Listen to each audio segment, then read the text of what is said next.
Biar berkat Tuhan yang sama memberkati kami. Bapa, firman-Mu akan disampaikan, urapi hamba-Mu, kuduskan, tahirkanlah. Disampaikan firman-Mu, disembuhkan yang sakit, dibebaskan yang terbelenggu, dihiburkan yang susah, dikuatkan yang lemah. Terjadi malam ini lewat kebenaran firman. Urapi hamba-Mu, urapi setiap kami, layakkan kami, kuduskan, tahirkan. Berfirmanlah Bapa, Roh Kudus, kuasai tubuh jiwa roh kami siap mendengar. Dalam nama Yesus Kristus.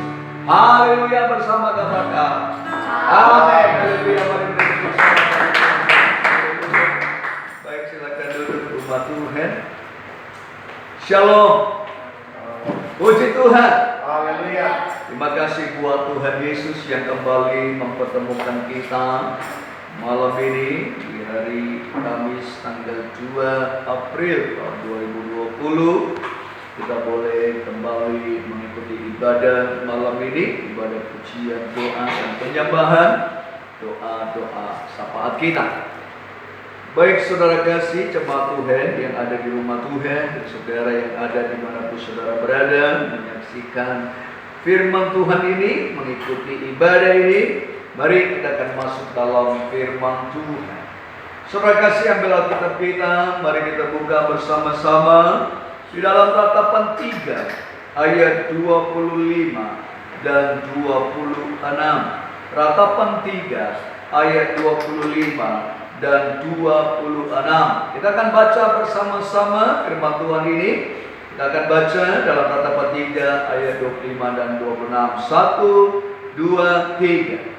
Tuhan adalah baik bagi orang yang berharap kepadanya, bagi jiwa yang mencari Dia, adalah baik menanti dengan diam pertolongan Tuhan. Amin. Yang berbahagia yang mendengar firman dan melakukannya dalam kehidupan kita sehari-hari. Bapak Ibu Saudara kasih jemaat Tuhan dimanapun saudara berada, firman Tuhan ini ditulis dalam ratapan ini oleh Yeremia ketika mereka ada dalam pembuangan di Babel, dalam situasi mereka mengalami satu tekanan. Ada 70 tahun mereka ada dalam pembuangan masa itu. Saudara, mereka sebagai pembuangan, atau kalau zaman perjuangan atau peperangan dia disebut sebagai budak atau jajahan. Maka saudara, penderitaan sangat berat yang mereka alami. Situasi sebagai jajahan, situasi sebagai budak, situasi sebagai tawanan, ini membuat situasi tidak nyaman. Ini membuat situasi ada ketakutan, ada tekanan, ada ketidakbebasan, ada suatu pergumulan yang berat yang terjadi bagi bangsa Yehuda, umat Israel saat ini. Yeremia menuliskan bagaimana penderitaan, bagaimana situasi di Babel dalam pembuangan mereka. Jadi ratapan artinya saudara satu keluh kesah, satu penyampaian, satu senandung, satu lagu, satu penyampaian kekecewaan, penyampaian satu beban yang berat, penyampaian satu kesedihan, satu kepiluhan. Karena situasi yang mereka alami, karena keadaan yang mereka alami, yang tadinya mereka percaya kepada Tuhan, akhirnya penyembahan berhala dari 12 suku menjadi 32 suku Israel dan Yehuda, dan akhirnya dengan satu suku Yehuda kerajaannya, dan itu pun harus masuk dalam pembuangan. Mengapa itu terjadi bagi bangsa Yehuda, umat Israel? Coba kita lihat berapa lembar ke belakang di dalam Yeremia. Dalam Yeremia 25, Saya akan bacakan bagi saudara. Kita boleh mengikutinya. Yeremia 25 ayat, mulai ayat 2. Atau saya baca ayat 1 mulai. Firman yang datang kepada Yeremia tentang segenap kaum Yehuda dalam tahun keempat pemerintahan Yoyakim bin Yosia, Raja Yehuda, yaitu dalam tahun pertama pemerintahan Nebukadnezar, Raja Babel. Firman itu telah disampaikan oleh Nabi Yeremia kepada segenap kaum Yehuda dan kepada segenap penduduk Yerusalem, katanya. Dengar, sejak dari tahun yang ke-13 pemerintahan Yosia bin Amos, Raja bin Amon, Raja Yehuda, sampai hari ini, sampai Yeremia menuliskan ini, jadi sudah 23 tahun lamanya firman Tuhan datang kepadaku dan terus menerus aku mengucapkan kepadamu, tetapi kamu tidak mau mendengarkannya. Saudara, 23 tahun Yeremia mendengar dan menyampaikan firman itu kepada umat Yehuda untuk mereka berbalik dari dosa, untuk mereka berbalik dari pelanggaran mereka. Dalam bagian Alkitab katakan tema di pasal 25 Yeremia ini, Yehuda akan dibuang ke Babel 70 tahun lamanya. Sebelum ini terjadi, Yeremia sudah menuliskan, Yeremia sudah mengingatkan supaya mereka berbalik dari jalan-jalan yang jahat, karena ada penyembahan berhala di sana, ketidaktaatan mereka, mengabaikan Tuhan, hari Sabat dan sebagainya. Sehingga Allah melakukan hal ini kepada umat Yehuda sebagai hukuman bagi mereka, untuk mengingatkan mereka.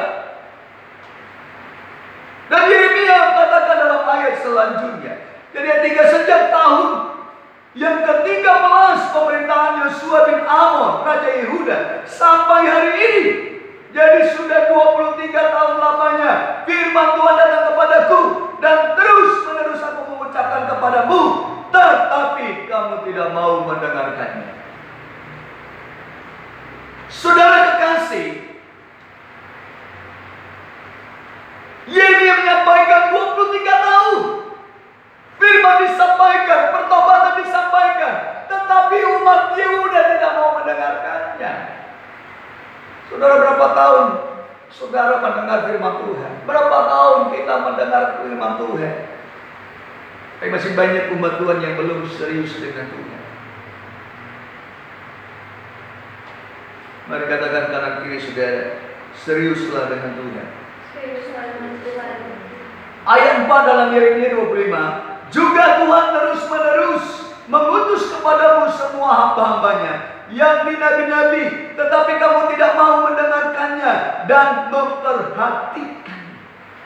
Ada firman Tuhan yang disampaikan lewat hamba-hamba Tuhan, nabi-nabi, hamba-hamba Tuhan, tetapi kau tidak mendengar dan tidak melakukannya. Apa yang diserukan? Kata mereka, bertobatlah masing-masing kamu dari tingkah laku kamu yang jahat dan perbuatan-perbuatanmu yang jahat, maka kamu akan tetap diam di tanah yang diberikan Tuhan kepadamu dan kepada nenek moyangmu dari selama-lamanya sampai selama-lamanya. Nasihat ini sudah disampaikan kepada umat Yehuda supaya mereka bertobat, berbalik pada jalan-jalannya. Tapi mereka tidak bertobat dan sampai akhirnya mereka harus mengalami pembuangan, di hidup dalam cacahan, hidup dalam tekanan, hidup dalam siksaan selama 70 tahun lamanya di bawah. Dan ratapan ini sampai kepada umat Tuhan ketika mereka ada dalam pembuangan.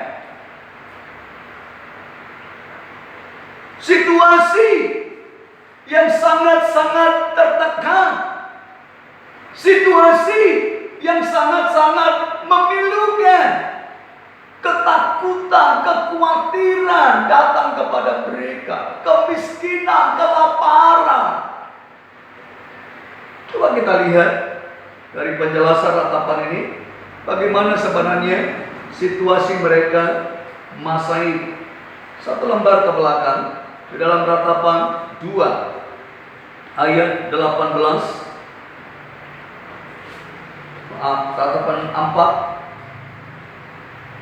ayat 10. Ratapan 4 ayat 10. Mari kita baca 1, 2, 3. Dengan tangan sendiri wanita yang lemah lembut memasak anak-anak mereka untuk makan mereka, tak kalah runtuh putri bangsaku. Ayat 9 naik ke atas sedikit. Lebih bahagia mereka yang gugur karena pedang daripada yang mereka yang tewas karena lapar, yang merana dan mati sebab tak ada hasil ladang. Saudara, situasi saat itu kemiskinan, kelaparan, tidak lagi ada hasil ladang, mereka tidak lagi bisa bercocok tanam, mereka tidak bisa lagi mendapatkan hasil karena mereka dijajah. Para pahlawan yang gagah perkasa dibunuh, yang lainnya dikerja paksa.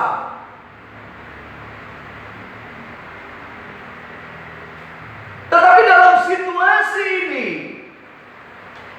dalam keadaan ini, yang seakan tidak ada pertolongan, yang seakan putus harapan, karena memang saat itu seakan-akan bahkan Allah sepertinya tidak mendengar, tidak menjawab doa mereka, tidak menolong mereka sampai pada selesai waktu hukuman mereka. Dalam situasi seperti ini, dalam keadaan yang jelas dalam pemandangan tidak ada jalan keluar, tidak ada pertolongan, kematian yang terjadi, kelaparan yang terjadi,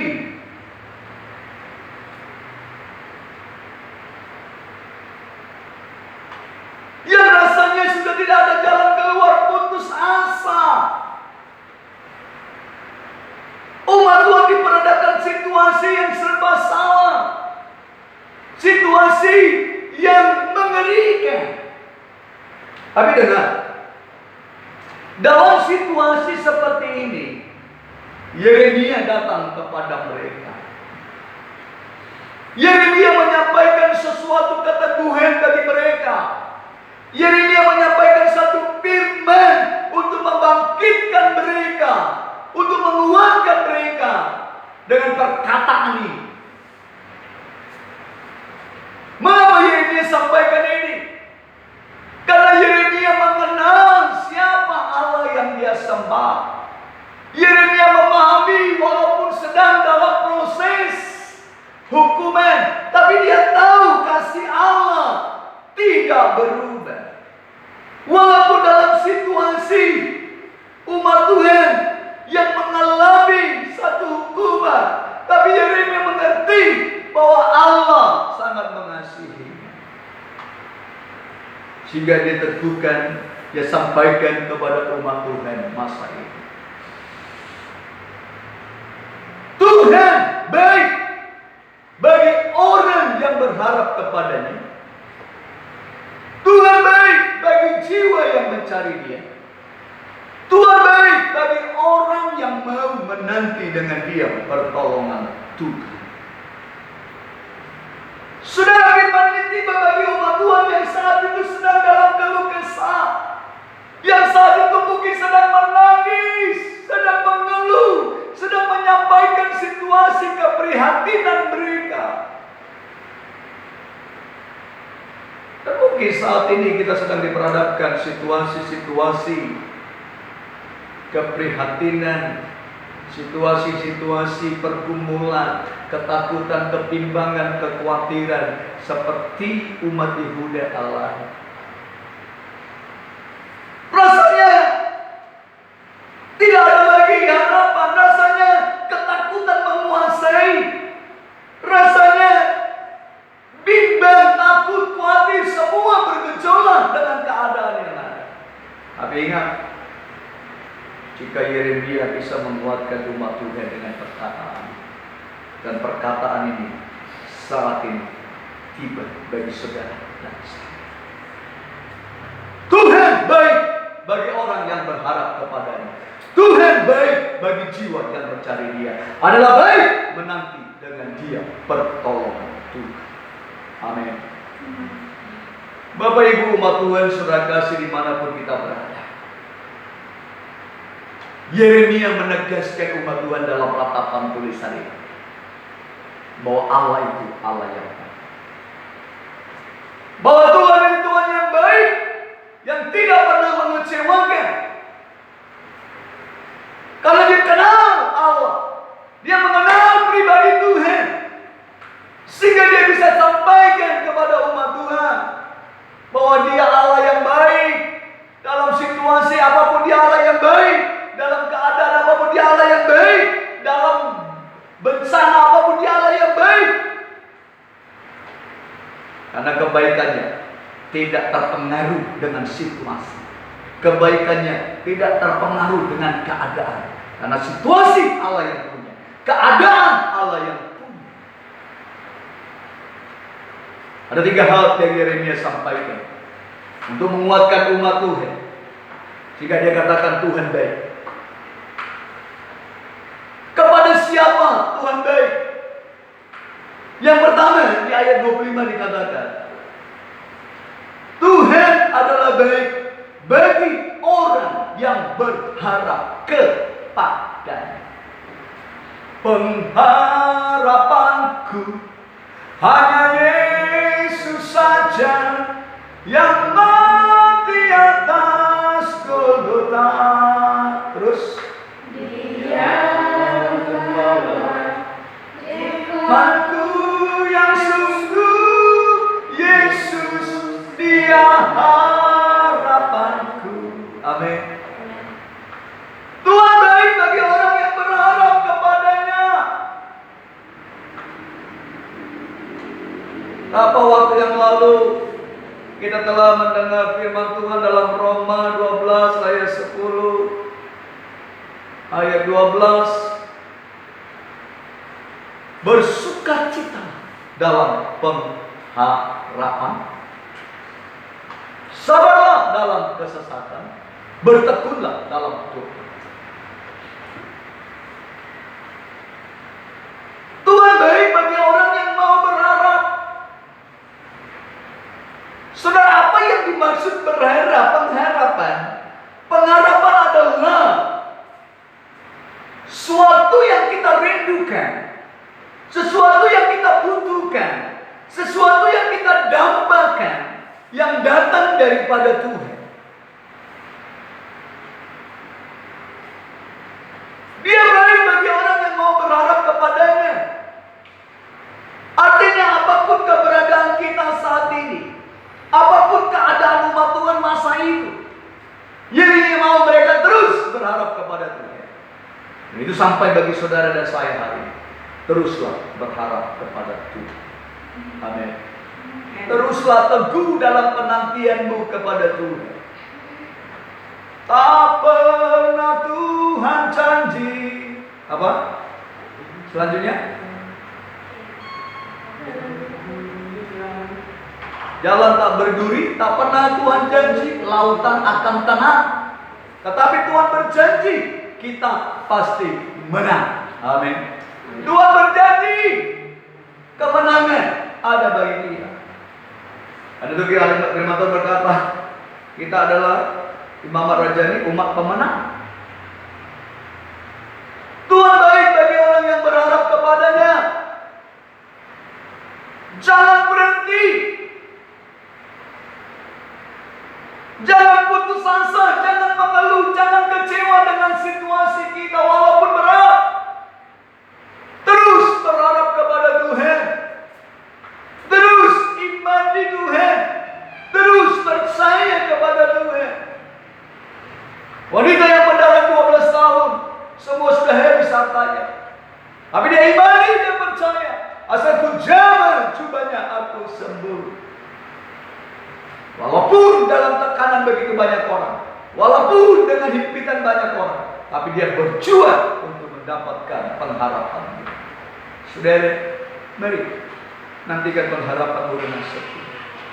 Tuhan baik bagi orang yang berharap kepadanya. Yang kedua, Tuhan baik kepada siapa? Yang pertama, kepada orang yang berharap kepadanya. Yang kedua, Tuhan baik bagi jiwa yang mencari Dia. Saudara, jiwa, pikiran, perasaan, keinginan kita, kehendak kita. Artinya saudara, bahwa kasih Tuhan, kebaikan Tuhan tertuju kepada orang-orang, kepada jiwa, pikiran, perasaan, keinginan seseorang yang selalu mencari Tuhan, yang selalu merindukan Tuhan, yang selalu bersekutu dengan Tuhan, yang selalu percaya dengan Tuhan. Walaupun dalam tekanan mungkin jiwa kita tertekan, karena keinginan kita nggak bisa tercapai akhir-akhir ini, hari-hari ini, saat-saat ini. Mungkin jiwa kita terimpit karena perasaan kita tertekan saat-saat ini. Keinginan kita tidak bisa kita capai. Rencana kita sepertinya gagal, tertunda dan sebagainya. Dengan apapun situasi keadaan, mari jadikan jiwamu tenang. Supaya Alkitab berkata, jadilah tenang, supaya kamu dapat berdoa. Kuasailah dirimu dan jadilah tenang. Allah mau setiap kehidupan umat Tuhan, dimanapun kita berada, dalam situasi apapun keadaan kita, mari biar jiwa kita terus tertuju kepada Tuhan. Pikiran kita terus ada dalam pikiran Kristus. Keinginan kita terus dalam keinginan memuliakan Kristus. Perasaan kita terus perasaan bersama dengan Kristus. Tidak ada hidup dalam kekhawatiran, tidak hidup dalam belenggu ketakutan, tidak hidup dalam keputusasaan. Tapi keinginan kita, kehendak kita, perasaan kita seperti perasaan Kristus. Ini yang Allah mau dalam setiap kehidupan kita. Ini yang Allah mau dalam setiap kehidupan umat Tuhan. Tuhan baik bagi jiwa yang mencari Dia. Apapun situasi kita, apapun keadaan kita, mari terus cari Tuhan. Alkitab berkata, carilah Tuhan selama Ia berkenan kita temui. Cari terus, ku pandang wajah-Mu, ku cari wajah-Mu, temukan kasih-Mu. Wow, ada upaya kita terus mencari Tuhan, mencari wajah Tuhan. Karena Dia baik bagi jiwa yang mencari Dia.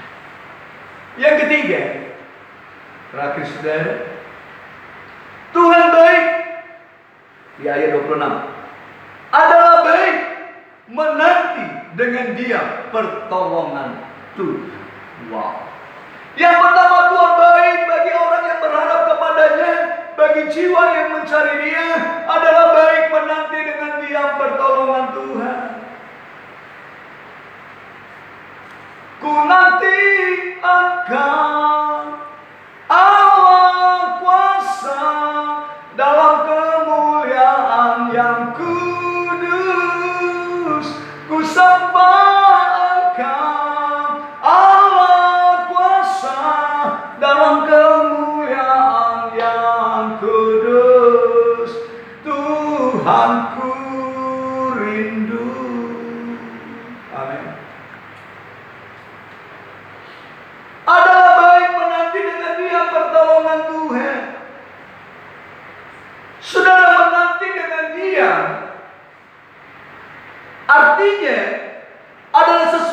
penantian, dengan iman yang teguh, dengan keyakinan yang penuh bahwa pertolongan itu pasti akan tiba. Amin. Menanti dengan dia pertolongan Tuhan, artinya ada satu keyakinan, ada satu iman yang percaya sungguh bahwa badai pasti berlalu, masalah pasti akan Tuhan bereskan, apapun situasinya, apapun bentuk pembuangannya, apapun bentuk tekanannya, apapun bentuk jajahannya, Tuhan pasti akan menang. Karena dia Allah yang persoalannya banyak umat Tuhan yang tidak mau bersabar. Banyak umat Tuhan yang memaksakan keinginannya. Banyak kita berkata, Tuhan segera, Tuhan cepat. Sementara Allah itu mempunyai waktu yang tepat, yaitu kairosnya Tuhan. Waktunya Tuhan. Bukan kronos waktunya manusia. Tetapi Allah punya waktu sendiri, kairos. Di mana Tuhan menolong? Waktu Tuhan tolong saya. Kairos. Jadi Allah mau lewat Yeremia supaya umat Tuhan masa itu ada dalam pembuangan, mereka bersabar menanti dengan diam pertolongan Tuhan.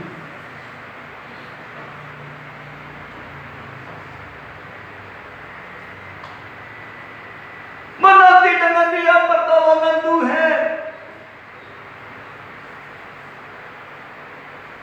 Di dalam penantian itu ada satu kesabaran, ada satu keteguhan iman, ada satu kekuatan, keyakinan yang penuh bahwa Allah pasti akan menolong, bahwa Allah akan melakukan sesuatu yang dahsyat. Jemaat Tuhan, umat Tuhan dimanapun kita berada, Yeremia meneguhkan umat Tuhan ketika itu dan menyampaikan suatu firman kebenaran bagi suku Yehuda yang ada dalam pembuangan masa itu. Dalam situasi yang sangat sulit, dalam keadaan yang memilukan, dalam tekanan, kekecewaan, kematian, bahkan siksaan, firman ini tiba bagi mereka. Firman datang bagi mereka. Tuhan baik bagi orang yang berharap kepadanya. Tuhan baik bagi jiwa yang mencari Dia.